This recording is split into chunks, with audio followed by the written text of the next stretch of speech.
What brings you here? You've come perhaps to be with others who care about what it means to live well on this beautiful blue-green planet that we share. You've come to be with your innermost self, to feel the deep wells within you brimming with courage and vision. You come to rest and be quiet, to be renewed by not having to be anyone other than who you are right now.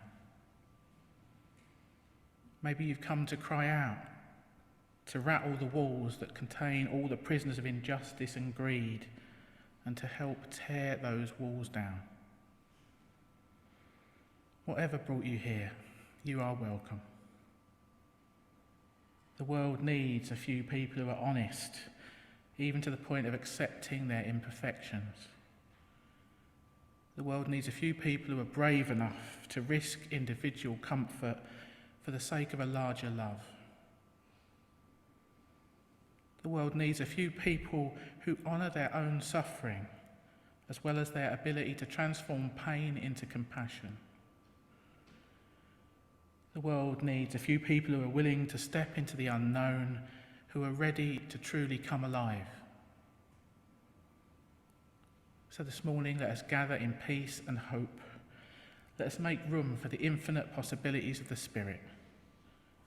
This time we share is precious, and it is good to be together again.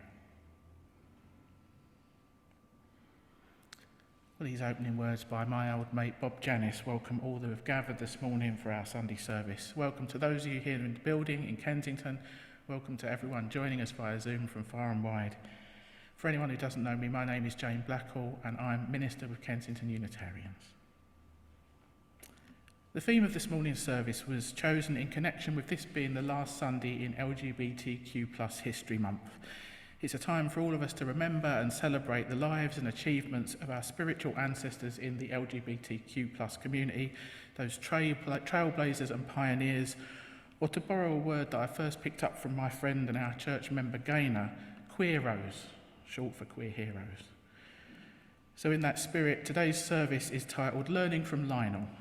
We're going to spend the next hour reflecting on what we might learn from the wit, the wisdom, and the marvellously messy life of one of my all-time spiritual queeros, the Rabbi Lionel Blue.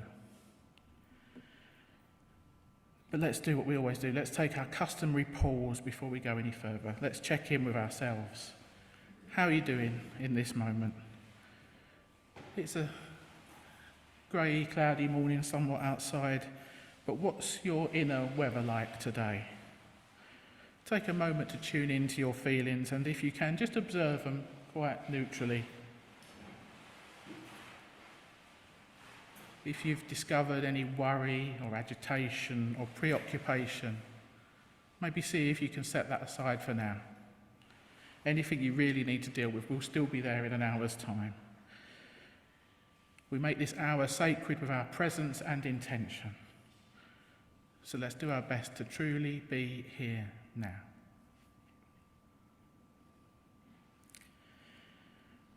And I'm going to light our chalice flame as we do each time we gather.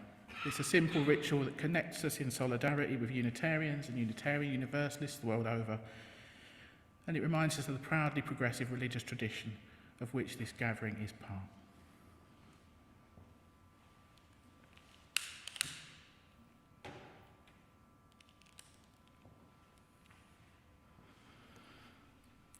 This community is a fellowship of the progressive path, open-minded and open-hearted. At least that's our aspiration. This is a place to share insights and ideas, a place to foster faith and sometimes find joy. A place where we can be ourselves and let others do the same. A place where we can be real about our untidy lives and bring our confusion, our pain and our despair. This is a place for the whole of life's experience, as messy as that may be, a place for healing and solace, solidarity and hope, for encouragement and nurture, a place to face this life in all its complex shadings together. Let us sing. Our first hymn this morning is number 196 in your purple books, We Sing the Faith. For those joining via Zoom, the words will be up on your screen. We are relatively few in the church, so give it the best you've got. Benjie will help us. Stand or sit as you prefer, and let's sing. We Sing the Faith.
So let's take all those joys and concerns, both spoken and unspoken, into an extended time of prayer now.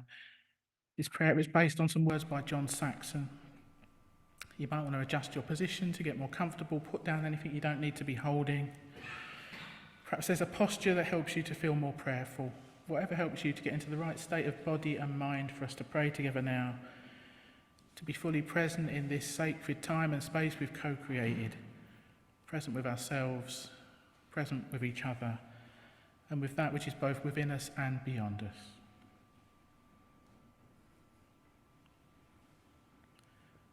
Spirit of life, God of all love, in whom we live and move and have our being, we turn our attention to you, the light within and without, as we tune into the depths of this life, and the greater wisdom to which and through which we are all intimately connected. Be with us now as we allow ourselves to drop into the silence and the stillness at the very centre of our being.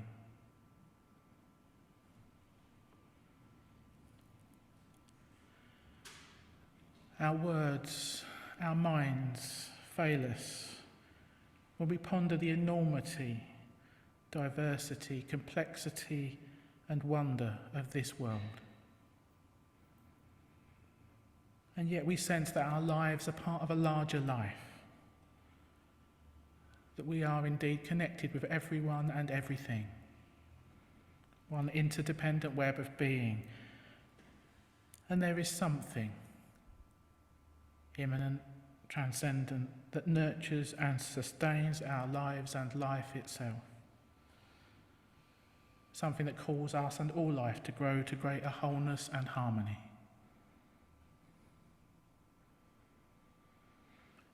So this morning we give thanks for all the gifts and blessings of life, for this new day, for the beauty and the wonder and the mystery of creation, for our families and friends, for health and work, for opportunities to learn and grow, for the care and support of others in times of illness or despair.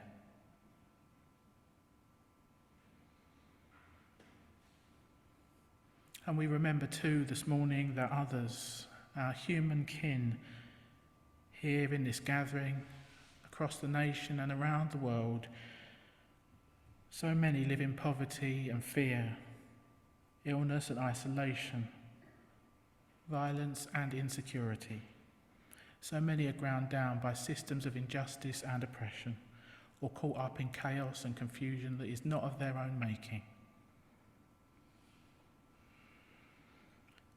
So in the silence of this gathering and the silence of our hearts, may we hear the call to a deeper resolve and a wider perspective.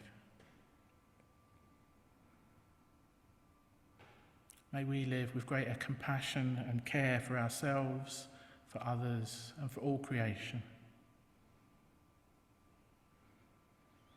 May we touch each other more deeply, hear each other more clearly, and see each other's joys and sorrows as our own.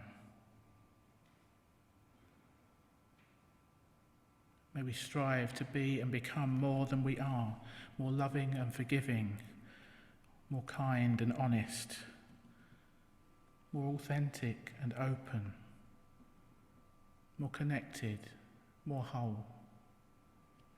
And even as we strive, may we also truly accept ourselves, just as we are, and know that we are enough.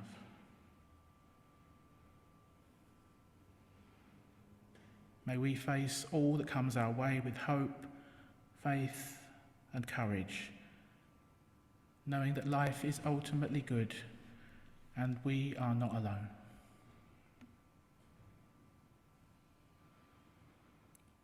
And in a few moments of shared stillness and silence now, let us each speak inwardly those deepest prayers of our hearts, the joys and sorrows we came in carrying in our own lives and the life of the wider world. Let us each lift up whatever is on our heart this day and ask for whatever it is that we most need.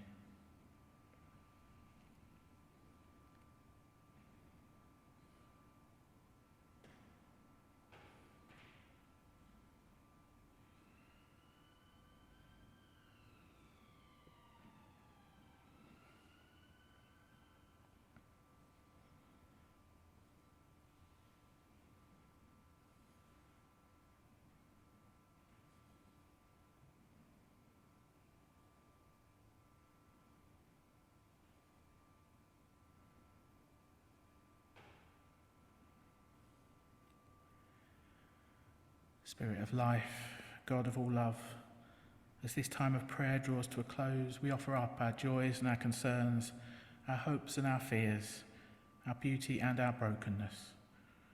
And we call on you for insight, healing and renewal.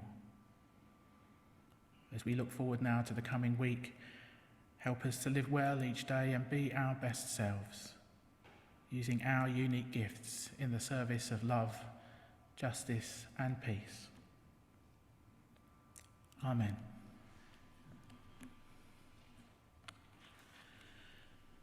Time to sing together again. This one, we sang it a few weeks ago for the first time. I'm repeating it in the hope we can learn it. We're going to sing the whole hymn through twice, because last time I thought we were just getting the tune and then it was over. I picked this one because I feel it is in tune with the spirit of Lionel Blue and his sort of tendency to openness and honesty about who he was and who other people were. Anyway, let's play it through once perhaps before we start and go for it. Call Me By My Name. The music is in the centre of your hymn sheet if you're in the building. The third verse goes on to the back page. If the words in the middle are too small for you to read, all the words are also on the front and they'll be up on screen. Right, that's all the housekeeping out of the way. Let us sing.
Thank you. I confidently predict that will be an earworm for most of you during the week now, as it has been for me for the whole month. So, my hunch is that most of you will already be at least somewhat familiar with Rabbi Lionel Blue, but for those who are not, just a few introductory words about him at this point. He was perhaps the most well-known of the contributors to Radio 4's Thought for the Day slot, the 3-minute pastoral reflection on the news from a faith perspective that is offered in the middle of the Today programme at 7:45 each weekday morning. Lionel Blue was a regular contributor to this for over 25 years, and he became very popular to the point where he ended up doing one-man theatre shows. He ended up doing one-man theatre shows, just talking about his life, taking questions from the audience, and famously hanging around in the foyer to chat with whoever wanted to chat until everyone had had enough and gone home. He carried on doing this until not that long before he died, which was 8 years ago now, back in 2016. I've got plenty more to say about him later, but I wanted to give you that much information before handing over to the man himself. I was delighted to find a collection of recordings of his old Thought for the Day reflections. They came out as an audiobook on cassette back in 1990, which I'm slightly horrified to realise is 34 years ago. We're going to play in two of these short pieces back to back. The quality is not fantastic because it was off a cassette. There's a little bit of background hiss, but you should be able to hear him. It's about 5 minutes in total, two of his short reflections back to back. They give you a little bit of the flavour of what he was about. Thoroughly down to earth, honest about life's difficulties, deeply religious but also kind of irreverent. The only other thing I want to mention is that there are one or two old-fashioned references in this. He makes mention of listening to the BBC Light programme in his youth. That is roughly equivalent to somewhere between radios 1 and 2 now, a mixture of popular music and light entertainment. I think that's all you need to know. Enough from me. We'll hand over to Lionel.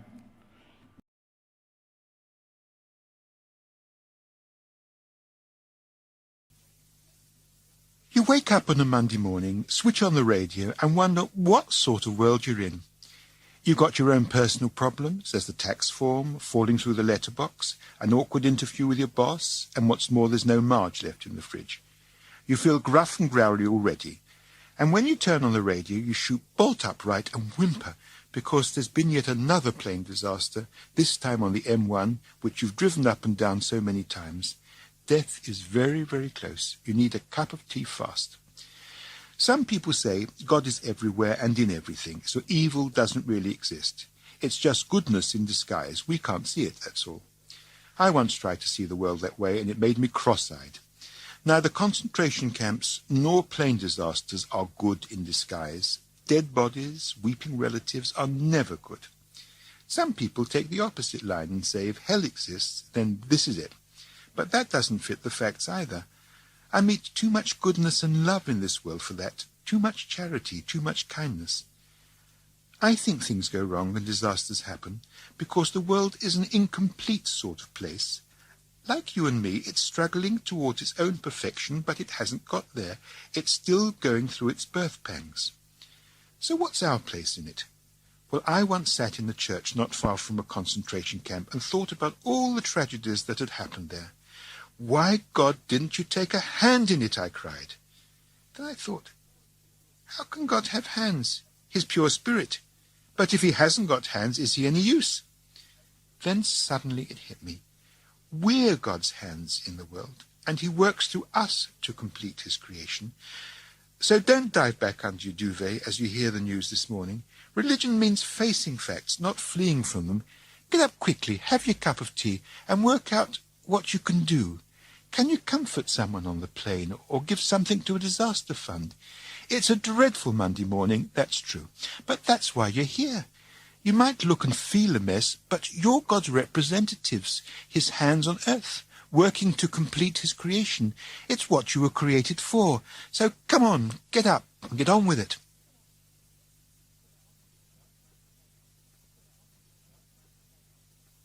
I bumped into him outside the psychiatric hospital. He looked lost, as patients do after their discharge. He could go home now, if he had one, which he hadn't, because his wife had had enough and left him. I pieced his story together while we waited. We were going the same way, so we stopped off at a cafe and celebrated his release with beans, bangers and donuts. But how was he going to get started in an empty flat when there was nothing to wake up for? Join the club, I said. Lots of people can't get started. Some can't fill in a form, some can't post a letter, some can't cope with the washing up and have to eat out. In my 20s, I couldn't get out of bed. I lay there listening to the letters sliding through the letterbox and the ringing phone. It wasn't laziness, but fear. They were demands which turned into threats as I delayed. Now comes Padre's pep talk on the power of prayer, he said caustically. He was entitled to his feelings. Prayer didn't save me, I said. It was the BBC Light programme. If I turned it on when I woke up, my world wasn't so empty. If I managed to move my body to the rock and roll beat, it shifted my mood too. I used to hokey-cokey round the bedroom and shimmy and shake to the bathroom. Crikey, he said. And I admit a semi-naked rabbi on a rug, cutting a rug, is not a pretty sight. But who cares if you're on your own? Give me some more tips, he said, beginning to enjoy himself. Well, I sang, not hymns, but rugger songs, advertising jingles, and Rosencavalier, all parts. And if I could get down and dressed, I rewarded myself with a tin of cold custard. So God didn't come into it, he said sardonically, for like many people, he was a spiritual snob, who couldn't see God in ordinary things like cold custard, only in extraordinary, sensational ones. But religion doesn't need an hour in the month, so I told him the story of the rabbi who was marooned in a flood. First a helicopter hovered over him, but the rabbi gave no signal, for God would find him in his own time. Then a boat passed by, but the rabbi meditated on in silence. The flood waters rose ever higher, and then the rabbi prayed, I wait patiently for your salvation, Lord. How long? A cross voice came from heaven. I've already sent my salvation twice, you idiot, and you sent it back. Well, God redeemed me via the radio, the hokey-cokey, and tins of cold custard. Have another donut. He laughed. Will God come to me too? But he already has, I said, and you haven't noticed it, just like the rabbi in the story. God has already used me to make you laugh again. He was puzzling over this theological conundrum when we parted. For the first time, he'd forgotten his sorrows.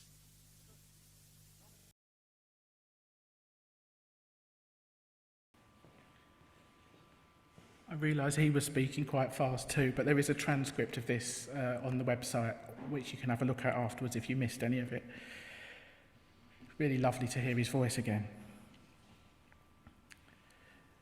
So we're going to move into a time of meditation now. And in this quiet time, I'm simply going to invite you to reflect on your own spiritual heroes, or indeed queeros. I've got the privilege and the platform to lift up Lionel Blue for a whole hour as someone whose life and example has been hugely significant and influential on me. But who's been important to you? We'll take that question into 3 minutes of silence, which will end with the sound of a bell. And then we're going to hear some meditation music from Benjie and Andrew. So again, do what you need to do to get comfortable. You might want to have your feet flat on the floor to ground yourself. You might want to close your eyes. This suggestion is just an offering. You can use this time to meditate in your own way. So as we move into shared stillness, I invite you to call to mind your spiritual heroes, those people whose lives and example have inspired you, maybe even helped to shape your own life, who you are today. Who are those teachers and guides that you would want to honour and give thanks for?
Rather than trying to give you a full account of Lionel Blue's biography myself, I thought I'd share a longish excerpt from an interview that he gave when he was 80.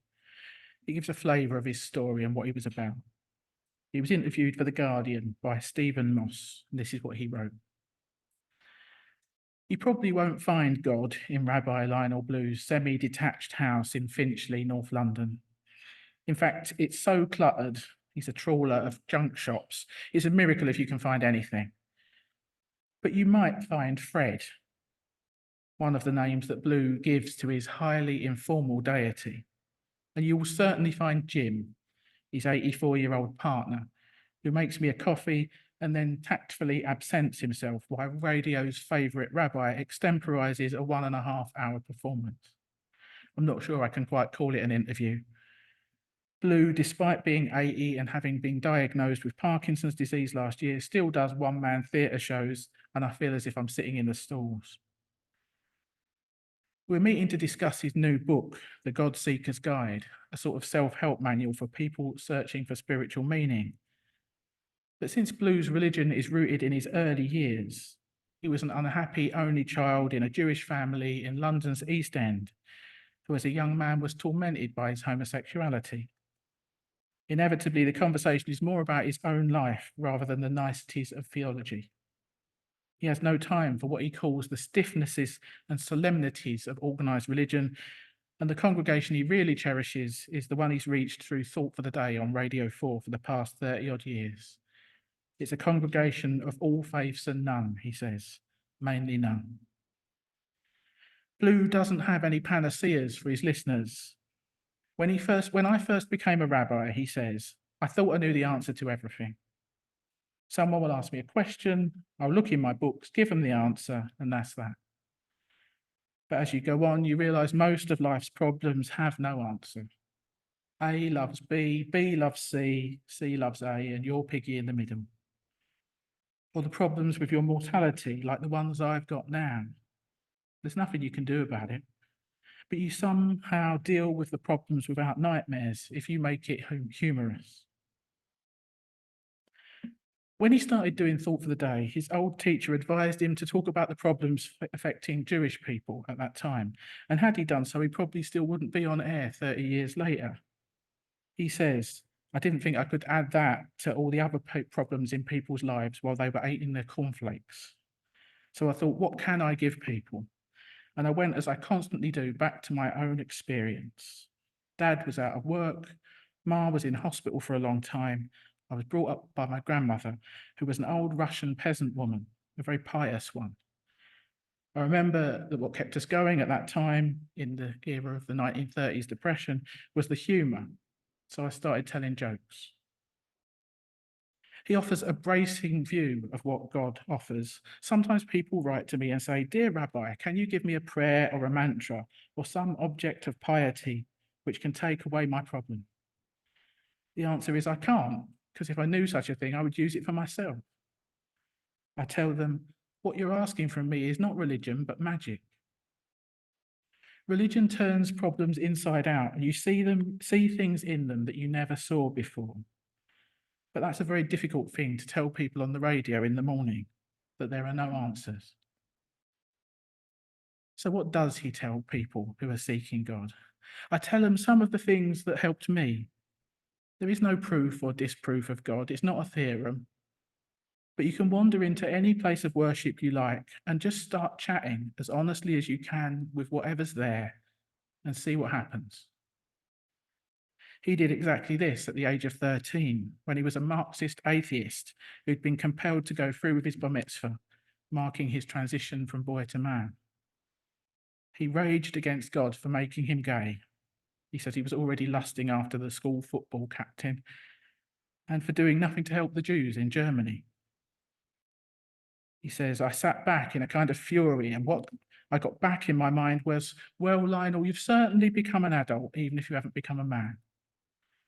Something was communicating with me because I got these unexpected answers, and it was enough for me to be curious about what goes on. This private religion of mine did seem to tell me how to go on ahead. I didn't exactly believe it, but I began to trust it. I suddenly started becoming a lighter, happier person. I became quite souffle-ish. Blue thought about becoming a monk as a young man before reverting back to Judaism and starting to train as a rabbi in London. But in his mid-20s, he had another crisis and went off to Amsterdam to experience all the sex that he'd been dreaming of, spending 3 months in cafes and gay saunas. He says, it was 1955 and Amsterdam was the Greenwich Village of Europe. He recalls, I don't think I saw daylight while I was there. I said yes to everything and I met some extraordinary people. I thought I'd dumped all this God business. But I remember sitting in a gay sauna in Amsterdam thinking, what are the 10 commandments of gay life in this situation? He enumerates them for me, and they're all about treating your partners well. He was, he said, still thinking as a minister. The religion had stuck to me. I saw both hell and heaven in those cafes and saunas. His old rabbi came to see him in Amsterdam and asked him to come back to the seminary. And Lionel Blue said, no, I can't. I'm going to show you how I'm living. I showed him all around Amsterdam at night, and we went and had coffee at 4 o'clock in the morning in a cafe, and he started crying. I thought, oh my God, I shouldn't have done this to him. And then I saw that the tears weren't of anger, but of merriment. He said he hadn't seen anything like it since the Weimar Republic, and the sooner I got back to seminary in London, the better. I can only have one of you, Lionel, he said, but one of you I'd better have. And he also told me that the art of civilized life was having your cake and eating it, but being a bit careful about it too. And thus, a sweet-toothed radio rabbi with a healthy commitment to sex was born. Blue came out quite modestly in the 1960s and was the first British rabbi to do so. He was accepted by the Jewish religious authorities in the Reformed tradition, but given quite low-key rabbinical roles. And he probably wouldn't have been heard of again had radio not discovered him. His quirkiness and his humour carried him through. And the interviewer says, he doesn't strike me as souffle-ish exactly. He's been in therapy all his life, but he is content. His mother lived into her 90s, and he likes to quote one of her last utterances. Lionel, what you've done in life, you've done, and the rest is gravy.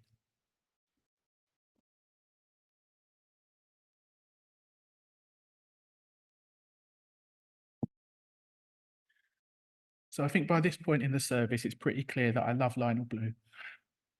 He's been such a hugely influential figure in my own journey. It's not so much his teachings. When I went looking for readings or thoughts for the day to share with you here, I couldn't quite find ones that hit the spot. I did enjoy his thoughts for the day, but what really fascinates and inspires me is the story of his life and the way he lived it. That's why I shared that long excerpt from the interview, to give you a sketch of who he was and why I love him so much. Though, I would really recommend you read his autobiography, Hitchhiking to Heaven, if you can get a copy. It's out of print now, but you can still get secondhand copies online. And I think we've got at least one copy downstairs in the church library.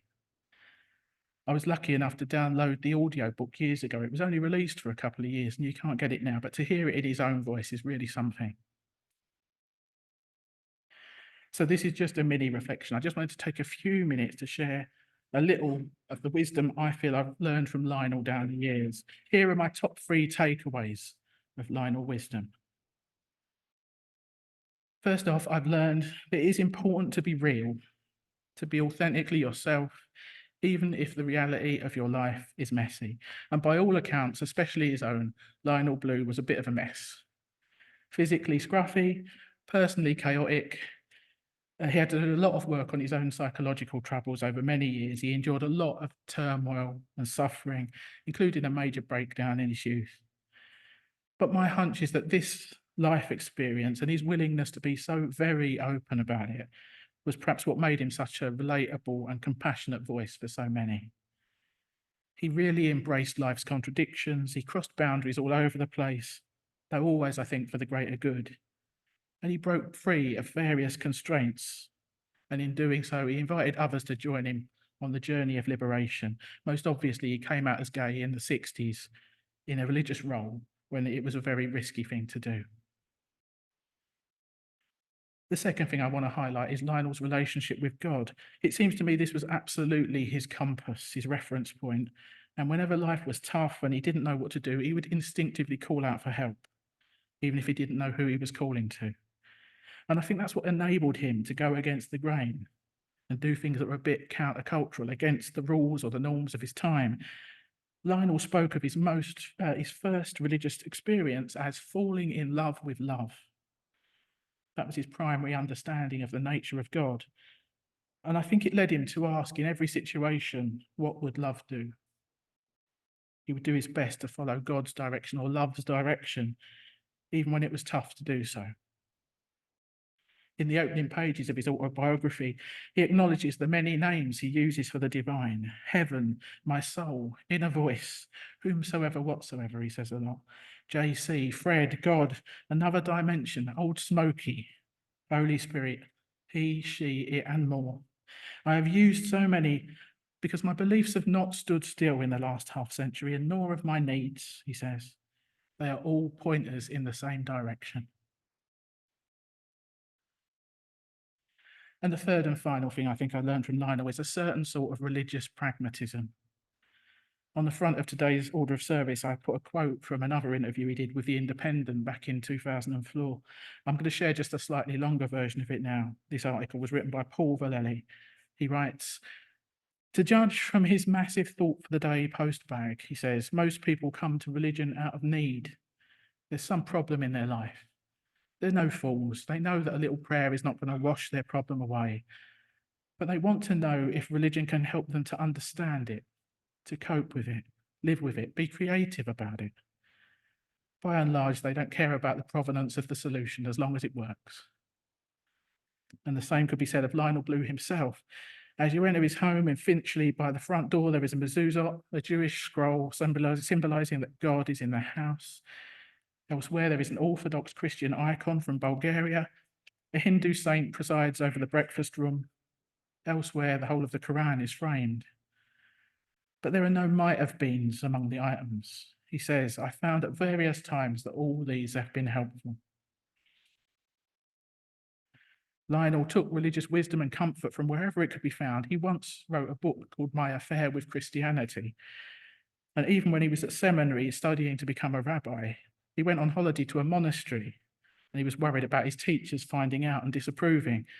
But when he owned up, his teachers told him, "Lionel, Judaism is your religious home, not your religious prison." I feel he really took that message to heart, and that phrase has really stuck with me too. It's also worth noting that he founded the Standing Conference of Jews, Christians, and Muslims in Europe. And indeed, he has some real tales to tell in his autobiography about the slow work of creating the conditions for dialogue and building the relationships that might one day bring about peace. While I was researching this service, I came across one of his Thought for the Days from over 30 years ago, in which he speaks very movingly and quite bluntly about the long road to peace and justice in Palestine. I could go on and on about Lionel Blue, but that's all we've got time for today. After the service, I would be interested to hear about your spiritual heroes and queeros too, the ones that came to mind during the meditation. Perhaps we can have another congregational service before too long, where you tell us about some of those great souls. But just time for one last hymn. Our last hymn is number 125 in your purple books. One More Step Along the World I Go. I chose this because when I went to see Lionel Blue speak on one of his theatre tours all those years ago, he got us all to sing this to close the night. So we can close our service in the same way. One more step along the world I go.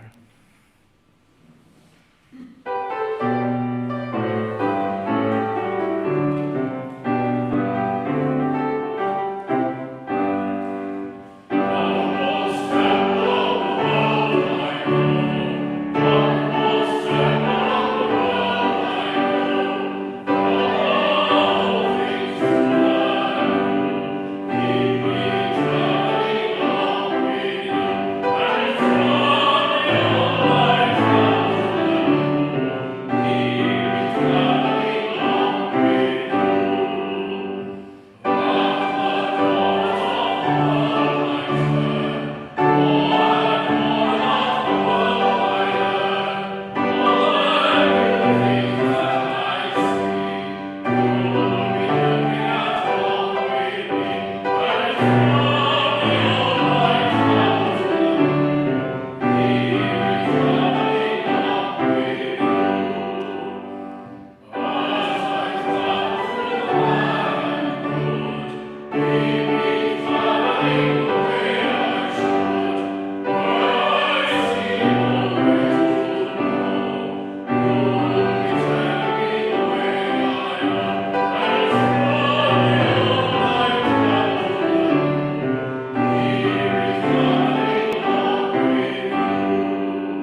few announcements then.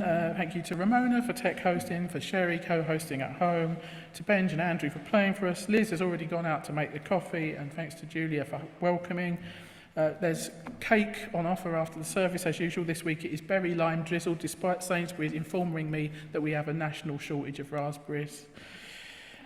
If you're on Zoom, hang around for a chat with Sherry. I've got a second thing to point out to the people at home. We've recently started our Sunday Conversations group once a month after the service to explore the service theme. At the moment, that's in person only. We're thinking about trying to make it hybrid, but we'll only do it if there's actually demand for it. So if that is something you think you would come along to, please let Sherry, our co-host, know. If you'd be interested in joining in with a hybrid conversation from 12:30 to 1:30 once a month. We think this would be a really good way to build connections between the online people and the in-person people, but just let us know if it's something you actually want to happen. We've got loads of other small group activities going on this week. A new thing is happening today in the building, a last-minute addition to the programme. Hannah is going to offer community yoga after the service. Have a word with her if you want to know more. You need to fill in a form of health questionnaire if you're going to take part in that. If you can't stay today, or if you're at home today and you might come another time, still let me or Hannah know and we'll work out what demand is for that. She does also offer Zoom sessions, so if you're at home, have a look in the Friday email for details about those. Tonight we've got the Better World Book Club online. This month we're talking about Less is More by Jason Hickel. If you've left it a bit late to read that, our next session will be the last Sunday of March, when we will be reading Laziness Does Not Exist by Devon Price. I've got a few copies of that to lend out. If you want to take part, let me know. Heart and Soul, our contemplative online spiritual gathering, is happening this Friday when the theme is art. Sign up for that if you want to join us. Community singing is back in person this Wednesday at 7. Do come along and support that if you want it to carry on happening. We want to keep the numbers up. And Sonia will be doing her near dance class Friday lunchtime. Finally, the mini retreat is taking place next weekend on the stories of our lives. We've got enough people to go ahead with both the online and in-person versions, but there's still time to sign up if you haven't already. That's Saturday from 2 to 5 online, or Sunday from 1 to 4 in person. 2 till 5 online and 1 till 4 in person. Next Sunday service will be on the subject of wild things to mark World Wildlife Day. So come back and join us again next Sunday at 11. All these activities are on the back of your order of service, or they're in the Friday email. The congregation very much has a life beyond Sunday morning, so do keep in touch, look out for each other, and nurture supportive connections as you can. Just time for our closing words and music then. For those who came before us, we offer gratitude and thanks. May their memories be a blessing. As we go forth from this time and space, may we be encouraged by their example, inspired by their courage and their wisdom. Let us honour them by doing the work of living boldly, loving mightily, and doing our bit in the place where we stand to help create heaven right here on earth. May it be so for the greater good of all. Amen.